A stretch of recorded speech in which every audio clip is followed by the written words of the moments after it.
Easy to believe that we are already through January into the second month of the year here, but we are thrilled to be here with you today. I'd like to take a minute and bring on David Schmidt, our founder, CEO, and inventor of LifeWave technology. David, are you with us? Hey, Jeff, how are you? I'm doing really well. How are you today? Good. Great to see you today and be talking about heart health. As you know, Nova was all about heart to heart. And so I think it's only fitting that we follow this up and talk about how can we protect one of the most vital things we have in our physical body, which is our heart. So very much looking forward to getting into that today.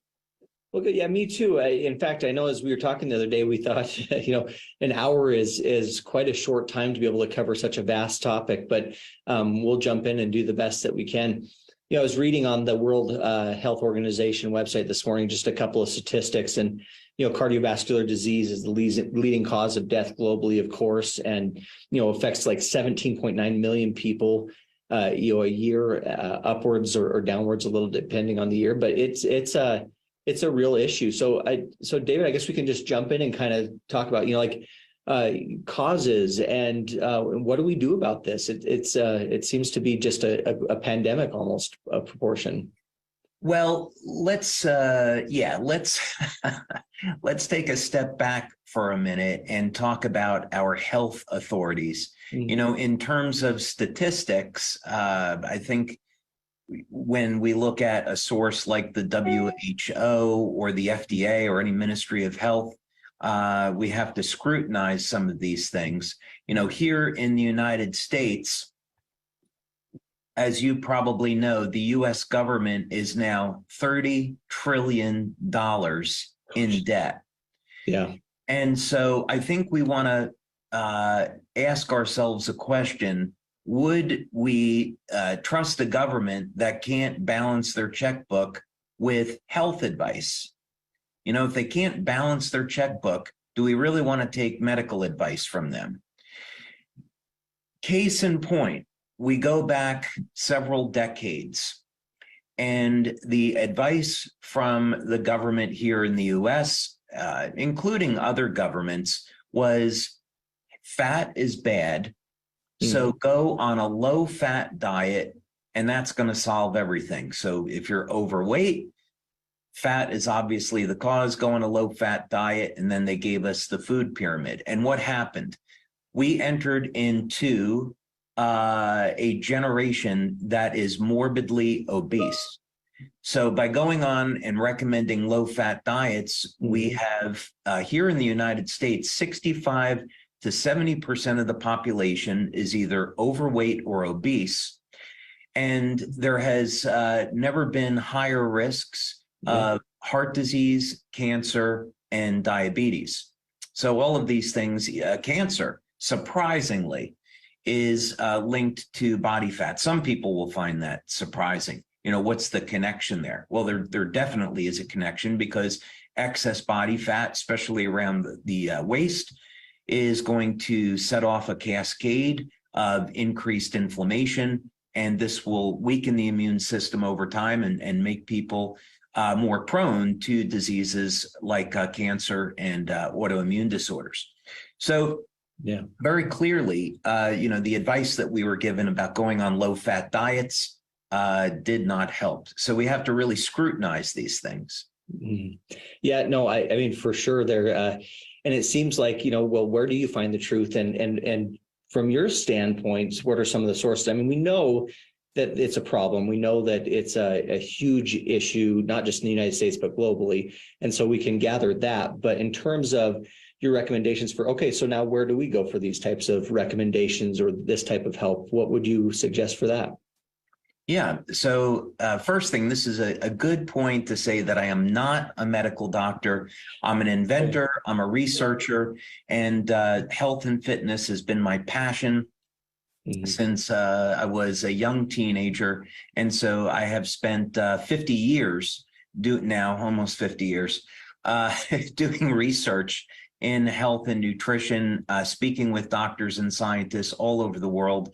And I truly enjoy sharing all of this information with our LifeWave community. So, my recommendation is that anyone that would be on here today, take some of these recommendations, go to your healthcare practitioner and structure a program that's right for you. So people are going to be in different circumstances in life with their age, their level of exercise, pre-existing conditions. Are they on medications? All of these things have to be factored in. So what would be good for one person might not necessarily be good for another. These are all things that need to be taken into consideration. But what we will do today is talk about what are some of the causes that are surrounding cardiovascular disease. And then most importantly, what are some of the natural options that people have to address the problem?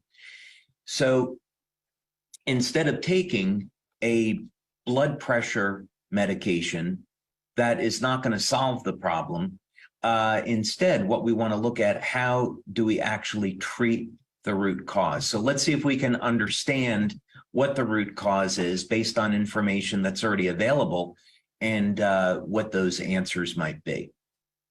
Oh, it sounds amazing. Yeah, I think that's a perfect place to start. So yeah, what are the root causes, and what are some of the things that you think are causing this issue globally?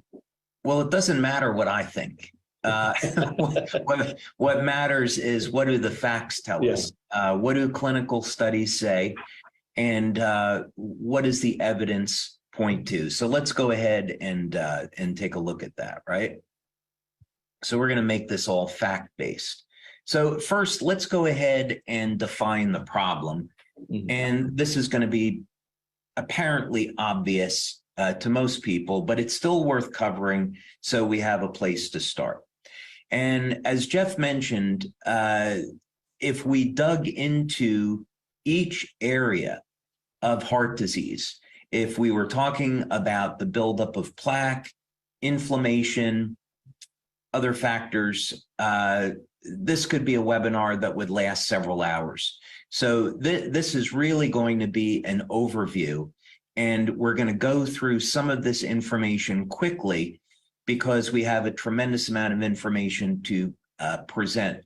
But at least it will give you a good understanding of the problem and a number of different methods to address the problem.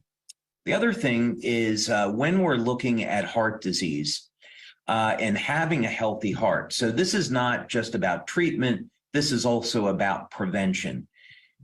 There are many ways of going about prevention, and we're going to dig into that in quite a bit of detail too. So, of course, conventional wisdom is you have a healthy diet. What does that mean? You have exercise, you get proper rest. These are all different tools that you have for maintaining the health of your heart, but there are many other tools. So let's dig into this. So the first thing is, let's talk about how a person might be at risk for having a heart attack or stroke, and what might we do to prevent this. And I'll tell you right now that if you know that you have heart disease and that you're at risk for a heart attack or stroke, the good news is that first, you'll have enough information after this presentation to go speak with your doctor about a number of different options. That's one. Number two, if you have significant buildup of arterial plaque, and maybe you're at a point where you need surgery, you need bypass surgery. There are non-invasive methods that we'll discuss today for removing the arterial plaque without surgery. This is now proven in clinical studies. So this is potentially important life-saving information. All right, so what happens here? Well, first, in an individual that is young and healthy, we have oxygen-carrying blood going through the arteries, without any type of restriction. Over time, there can be, with age, we can get an accumulation of plaque that builds up in the artery, reducing blood flow, and eventually causing a blockage. Another thing that can occur over time is that the arteries become more stiff and less flexible. So these are, of course, highly undesirable circumstances. Anytime that we have structure in the body that is not meant to be there or not part of a healthy body, such as arterial plaque, we're going to have inflammation.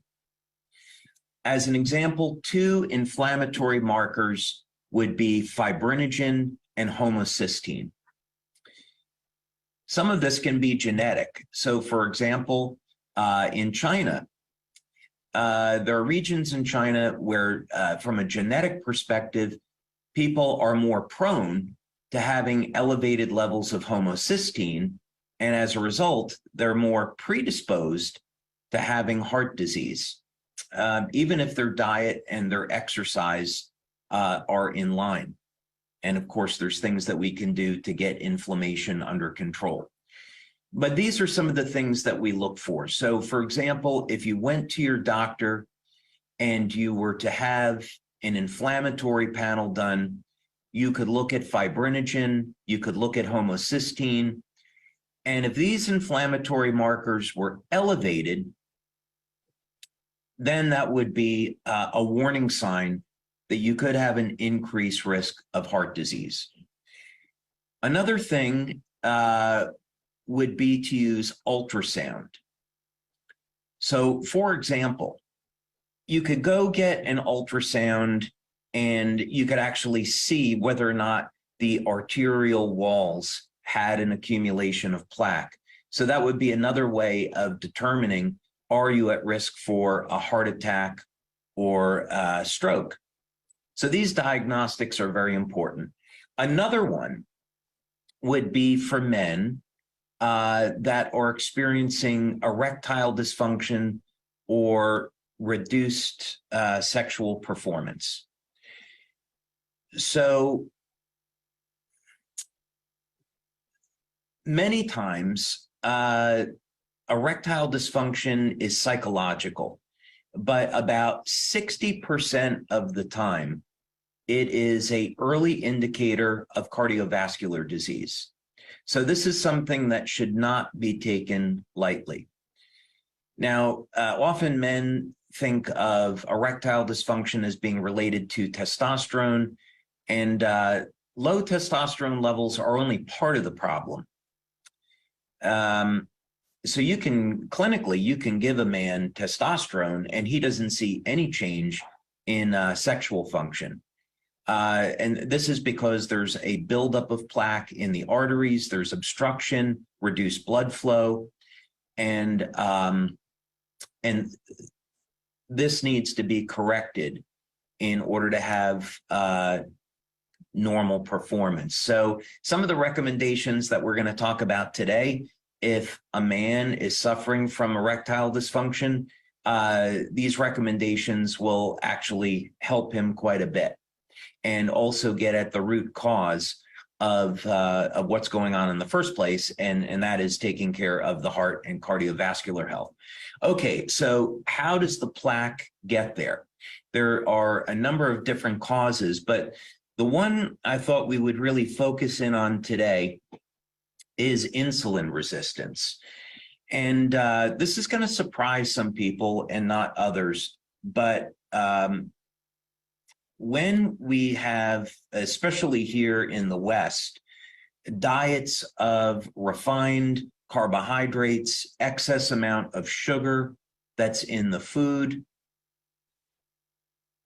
what we see is progressive glycation, which is damage of tissue in the body by elevated blood sugar. And we see that the body's ability to respond to insulin decreases over time. So insulin resistance changes as a function with time. And what's so interesting about this is that insulin resistance then can be linked to not only what would be obvious as diabetes, type 2 and then type 1 diabetes, but also cardiovascular disease. So this is, for those that are interested, this is a really interesting article that gets into this in quite a bit more detail, but it will in fact show the link between elevated levels, elevated blood sugar levels, insulin resistance, and hypertension, which is, of course, high blood pressure. So what this means is that if we want to, if someone is suffering from high blood pressure and they have an accumulation of arterial plaque, we start to see what it is that we need to do to get a temporary improvement in blood pressure. So someone that has high blood pressure, let's say you've got 160 over 100, right? You're way into the risk zone. What can you do immediately to get your blood pressure under control, right? We are going to talk about that today. But then more importantly, what can you do to prevent this problem from coming back? And how can you improve the health of your arteries so you won't need these Band-Aids? We're going to talk about all of those things. But this is very important because what it's showing is that if we want to reduce the accumulation of arterial plaque, maintain the health of arterial walls, the endothelial lining, that we need to get our blood sugar levels under control. And we need to improve our response to insulin. And there's going to be a number of ways that we can do that. So let's talk about one other factor here, and that's going to be inflammation. So as I mentioned, there are a number of different inflammatory markers, such as fibrinogen and homocysteine, which are directly linked to heart disease. So this is a study that was done on copper peptide, and copper peptide, which we know our X39 patch elevates. Copper peptide is linked to a number of very important things in the body, but one is that copper peptide functions as an antioxidant and also an anti-inflammatory. And one of the markers that copper peptide reduces is fibrinogen. Now, interestingly, what we saw with COVID-19, and by the way, we don't make any medical claims about our product. So I am in no way stating that X39 could be used to prevent heart disease. We haven't done a study on it. We're not making that claim. It's a wellness product. But what's been done with injections of copper peptide is to reduce fibrinogen levels.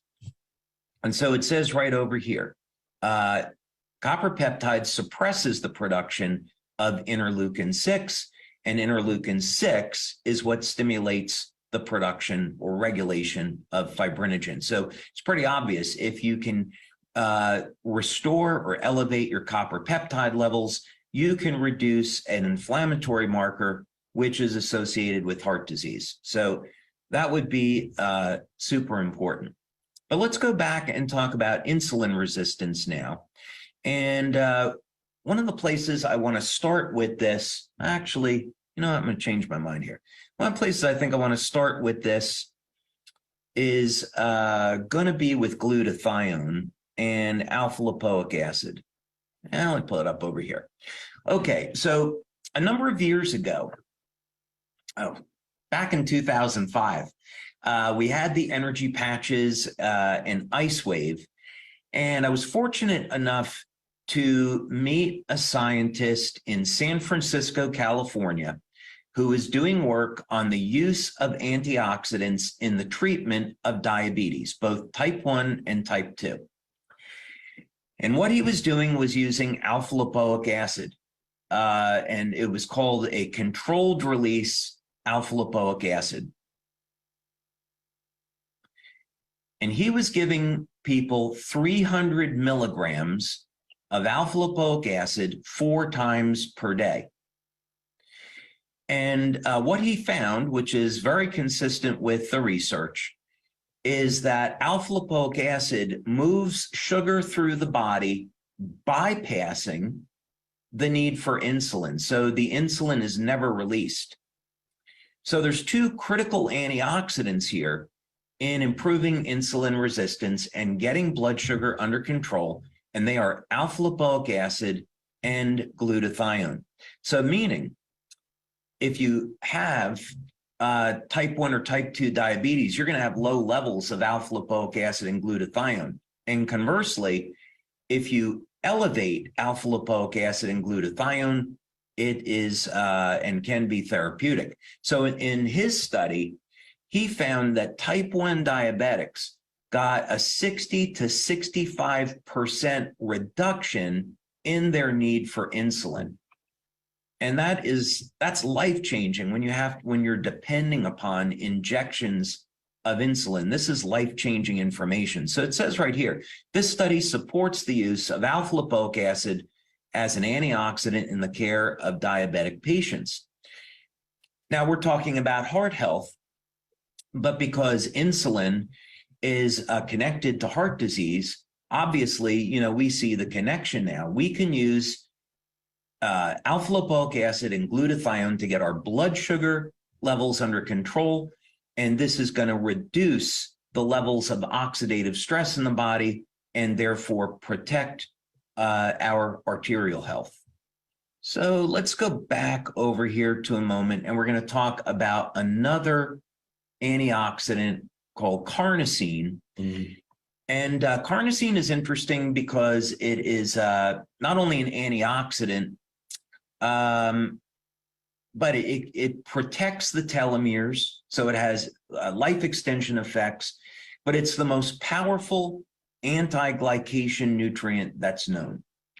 So what that means is that when we get high levels of sugar, and of course we're at risk for diabetes and heart disease, carnosine can protect the cells in the body from damage.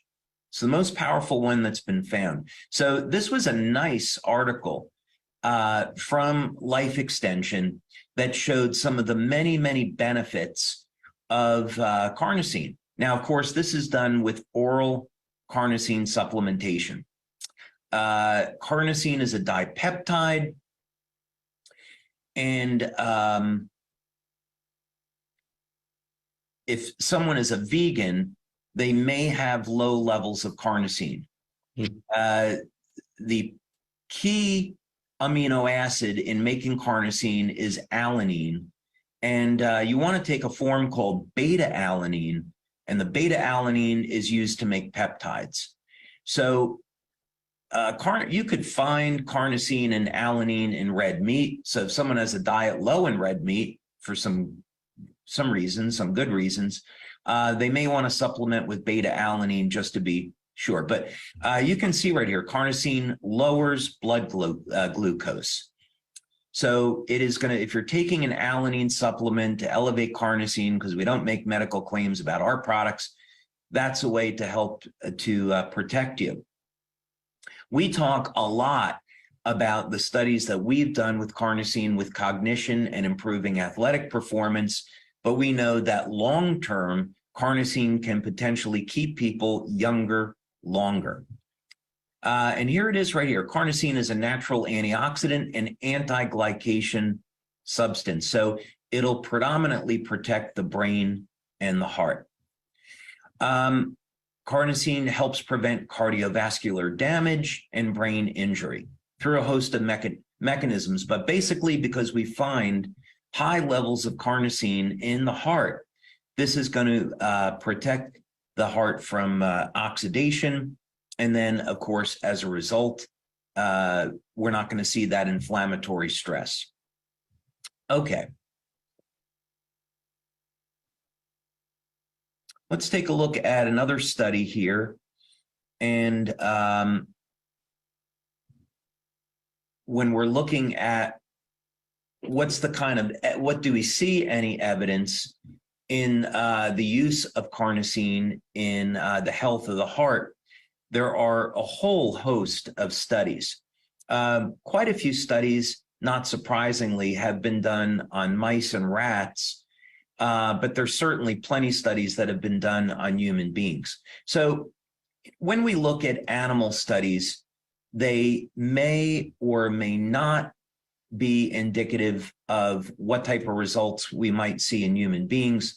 But fortunately, there are enough studies on carnosine in human beings where we can say definitively, yes, carnosine does in fact play a role of protecting the heart from damage. So this is a very good study if you want to take a look at it, but it gets into how much carnosine is needed to see this effect. And if you're wondering, a good supplement might be 1,000 milligrams of carnosine per day. You have to be careful with taking too much carnosine. Yeah, here we go. You want to be careful about taking too much carnosine because carnosine can cause a rash on the skin. And if you take too much, and it can be a little painful, it can cause almost something very similar to a niacin flush. So I would start small with maybe 500 milligrams of beta-alanine, and then maybe go up to 1,000 milligrams of beta-alanine to support your carnosine levels. But this is really interesting information because it does get into the mechanisms by which carnosine actually does protect the heart. Another mechanism here, I'll just mention it briefly as an aside, is carnosine as a pH buffer. And I'm very interested in looking at the use of carnosine as a treatment and preventative for cancer. Because one of the things we see with cancer cells is that they produce a lot of lactic acid. And when people exercise, if you're exercising hard, you know that you're sore the next day, and this is from lactic acid.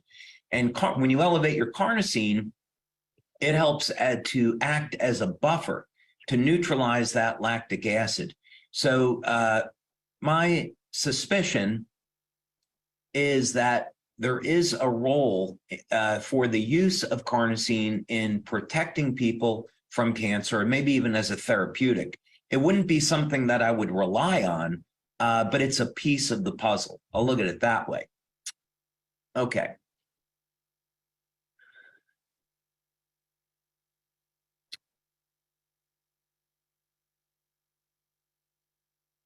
Let's talk about glutathione for a minute. And we may not normally think of glutathione as being used for maintaining the health of the heart, but because glutathione is body's master antioxidant and it's found everywhere, almost everywhere in the human body, it tells us that glutathione is critically important to our health and longevity. So in a similar fashion to lipoic acid, we see that glutathione assists in maintaining healthy blood sugar levels in the body. Interestingly enough, there was a study that I saw on erectile function in men, and men that have better erectile function have higher levels of glutathione. And also, there's a correlation between glutathione and testosterone levels.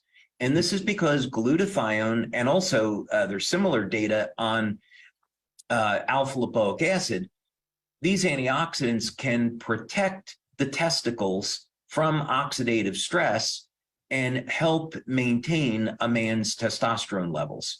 So, Of course, we know glutathione and lipoic acid are also critically important for the health of the skin. So this is to say that if you're interested in maintaining your cardiovascular health and balancing out your insulin response, elevating your glutathione levels and your lipoic acid levels is going to have a whole host of benefits. It's going to balance out your blood sugar. You're going to feel better. You're going to have better quality skin, better functioning immune system, better cognitive function, recovery from exercise.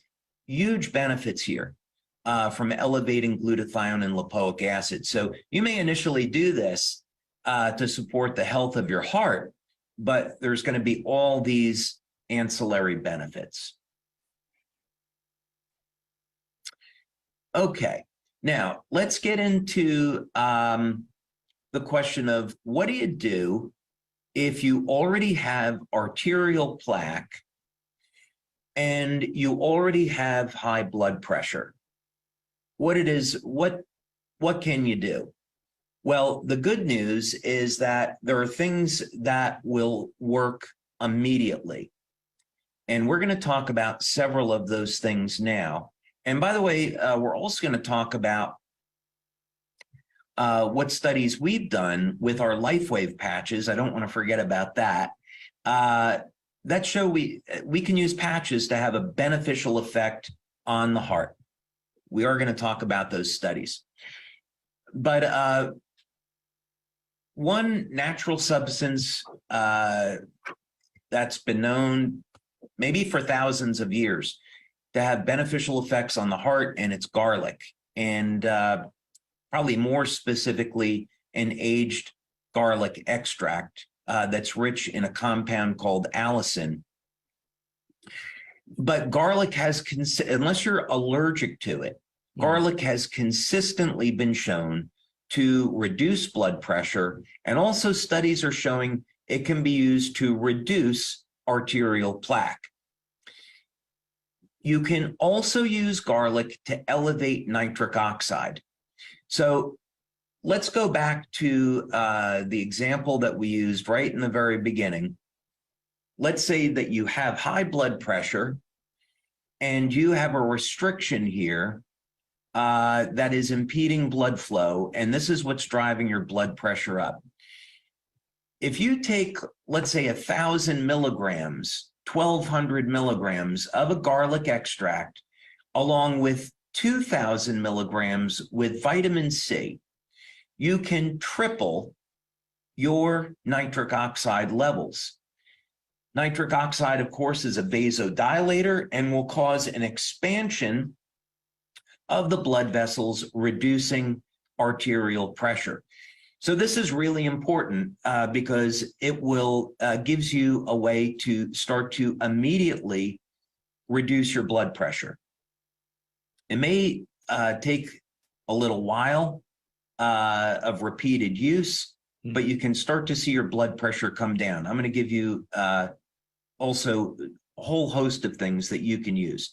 But anyway, an important thing here is that in the short term, garlic and vitamin C elevate nitric oxide, reduce blood pressure. In the long term, garlic, some studies show that it can reduce high cholesterol levels, which cause damage to your endothelial lining.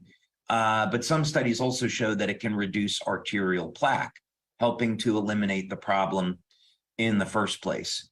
So that's really, really good news. I'm going to show you some other things, though, here, too.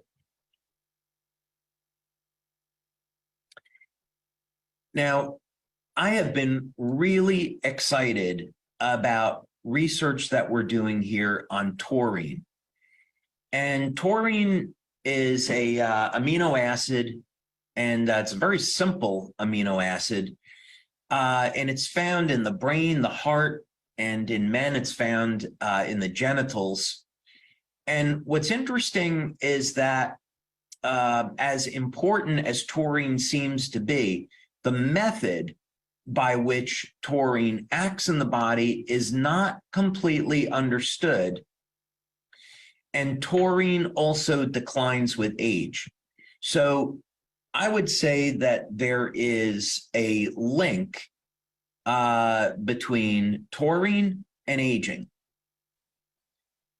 We may even see life extending effects by elevating taurine over time. So it's not, even though it's a simple molecule, I would not dismiss its importance. Now, what does this have to do with heart disease? Well, many studies have shown that taurine is not only safe because it's an amino acid, it is more effective than blood pressure medication.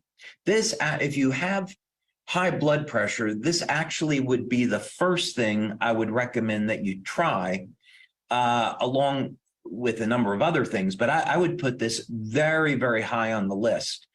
The dosing is, again, speak with your doctor, but the dosing is roughly 3 to 5 grams of taurine per day. So, for example, you might take 1,000 milligrams of taurine 3 to 5 times per day. Or maybe you take 1 gram of taurine with breakfast, 1 gram with lunch, and then 2 grams at dinner. You're going to find that the taurine helps your body to relax. So if you're under a lot of stress, taurine can help to relax the nervous system, but it gives dramatic reduction in high blood pressure. It can even get people back into a normal range. So I would definitely speak with your doctor about including taurine in an overall program of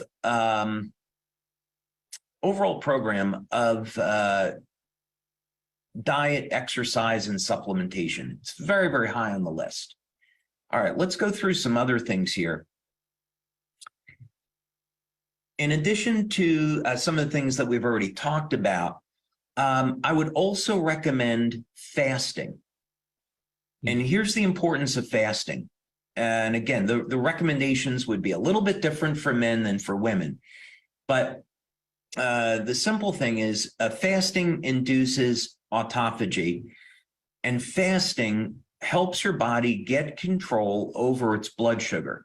So we're going to accomplish a couple things with fasting. The first thing is it's going to be completely free, and it helps to normalize and give you better control over your insulin sensitivity. It gives you improved insulin sensitivity and more stable blood sugar levels. So you're going to be able to interrupt the problem where it starts. The other thing is that when you fast, you're going to tear down damaged tissue in the body, and it's going to facilitate the removal of arterial plaque.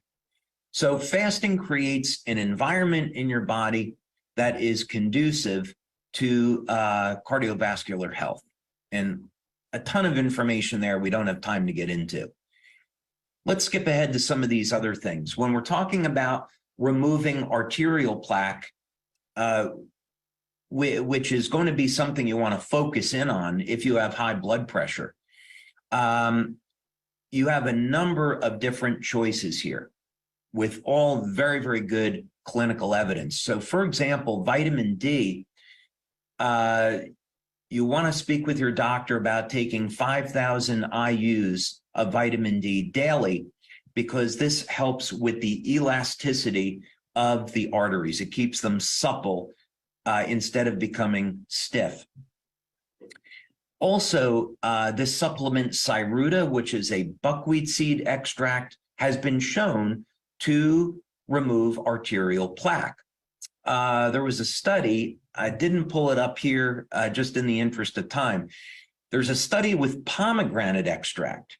So, you know, for thousands of years, pomegranate goes back to ancient Egypt, and it was known as being something good for your heart. So I think the Egyptians, if they could build the pyramids, they could probably identify a fruit that's good for the heart.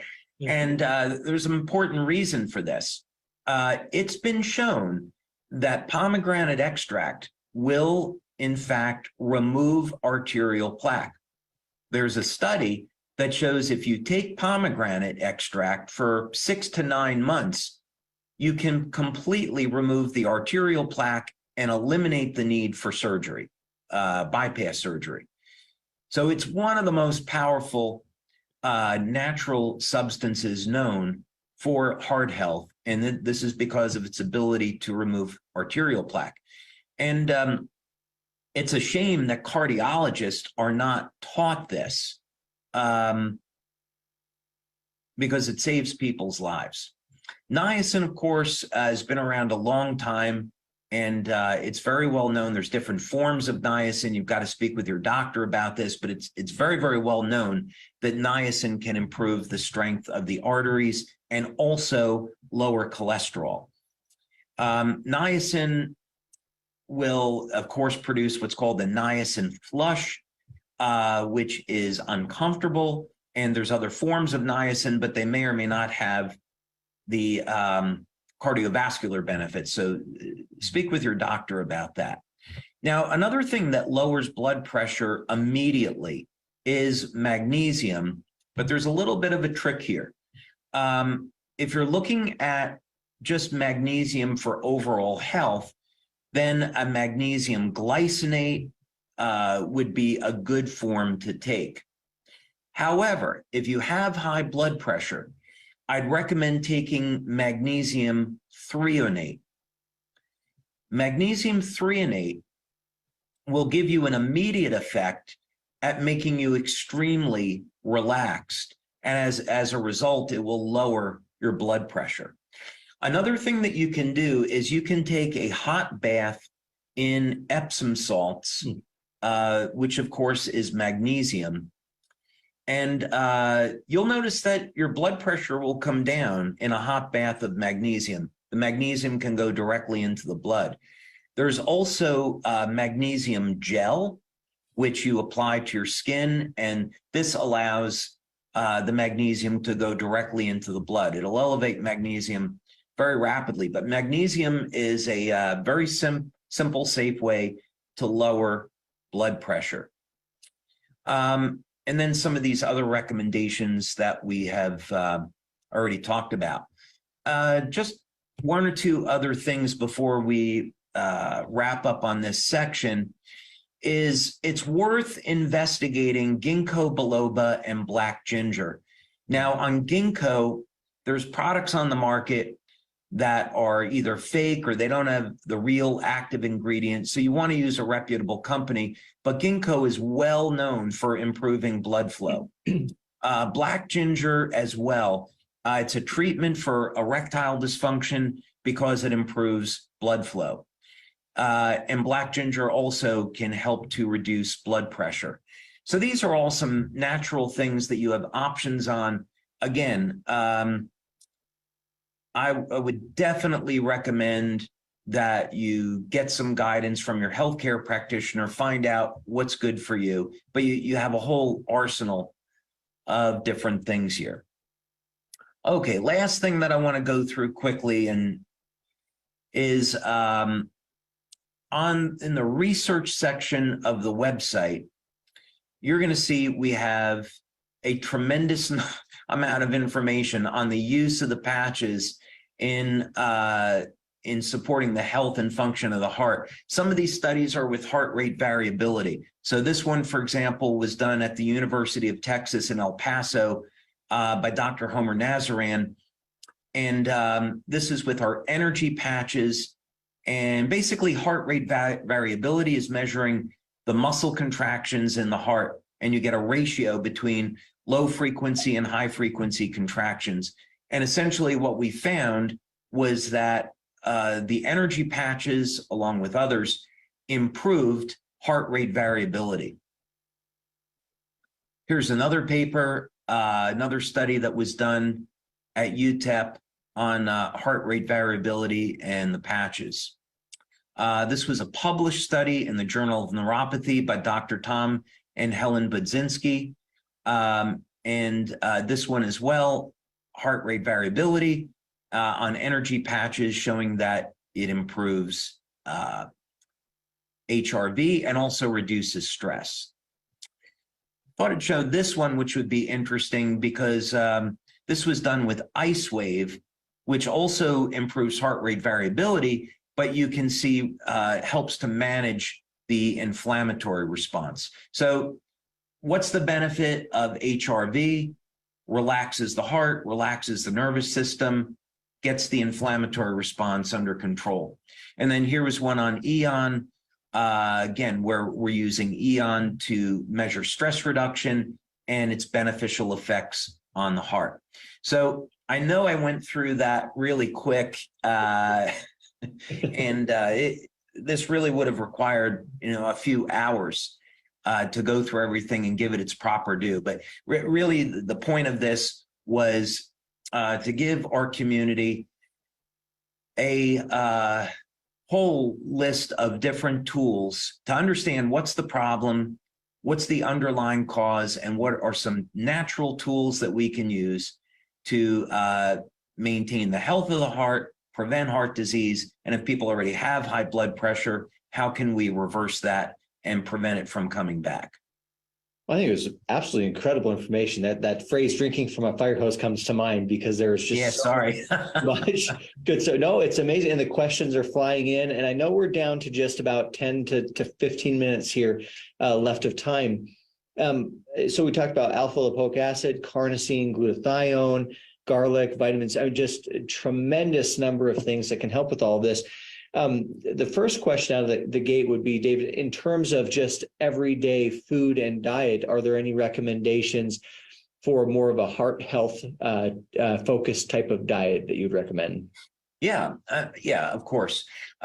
So first thing that I would say is if someone has, let's say, type 2 diabetes or type 1 diabetes, I would be focusing on a diet that would be low in carbohydrates and something that would be more rich in protein and healthy fats.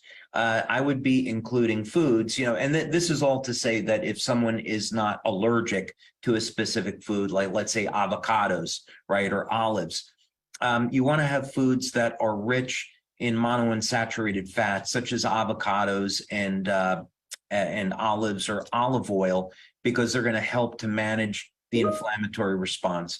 The ketogenic diets, of course, are going to be fantastic in this because they're going to help to balance out, improve insulin sensitivity and balance blood sugar. Fasting, as I've already indicated, is critically important. But in terms of diet, I would say definitely reduction in carbohydrates, reduction in sugar.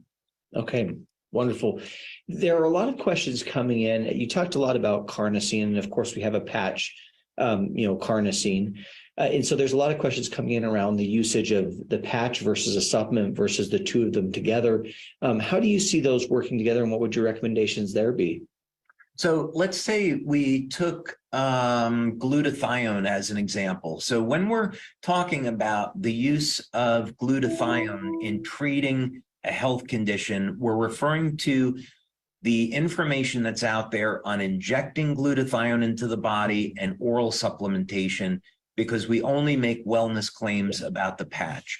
So if someone were interested in elevating glutathione, they can use our patch, but they have to look at their diet. Do they have a source of cysteine? And are they using this therapeutically or just as a detox? So what I would say is on things like glutathione and carnosine, if they're concerned about heart disease, I would be taking a beta-alanine supplement and an NAC supplement to make sure they're getting those amino acids in their diet, and then they can use the patch to help maintain the levels of carnosine and glutathione. Another way to look at it is that if you take an NAC supplement, the levels of glutathione go up and down. If you use the glutathione patch, the glutathione levels stay elevated. So that's the biggest difference between the supplement and the patch. The patch helps to keep the glutathione levels elevated. Oh, that's fantastic.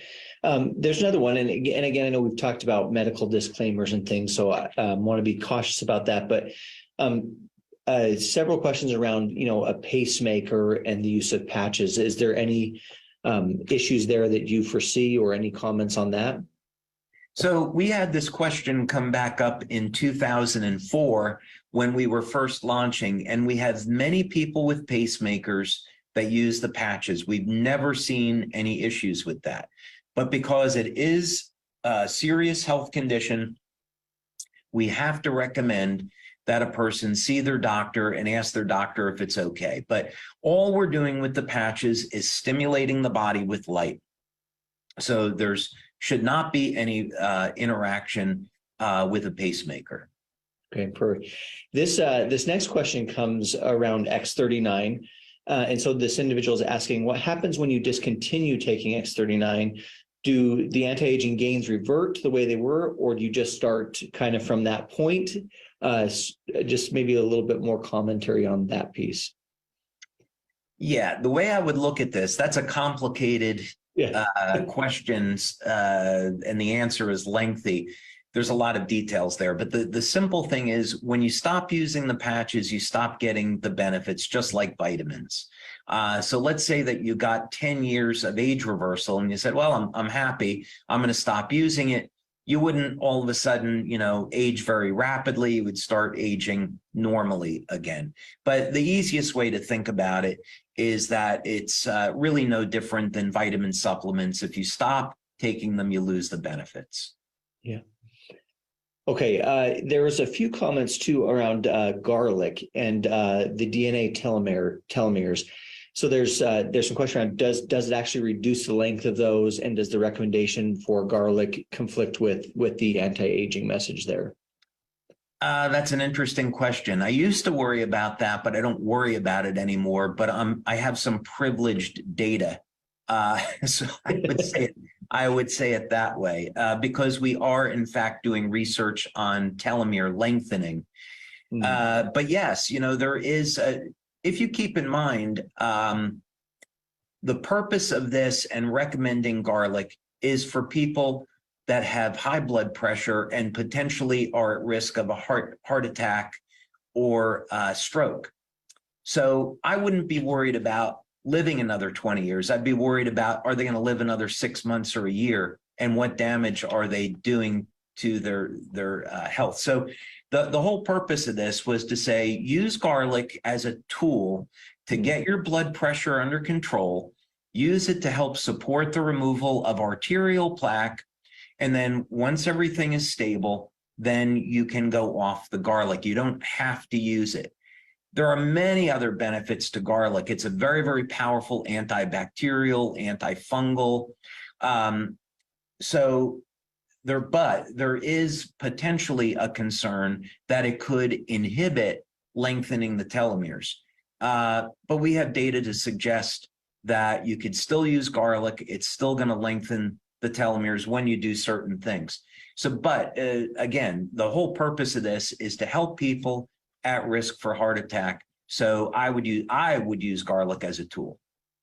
Perfect. You talked a little bit about fasting and intermediate fasting, and I know that there's always some questions around, intermediate fast or intermittent fasting, and talking about, what counts and what doesn't count in that. For example, if you were to use tea or coffee or drink, those types of things. Any thoughts on that, or any suggestions based on the data you've seen? Oh, lots of thoughts on that. So first thing is,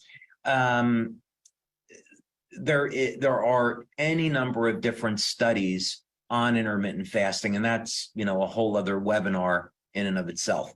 But and there's different ways of fasting. The way a man and a woman fasts are different. But let's just say, for the sake of example, that one method that I use that's very popular is to eat within an 8-hour window.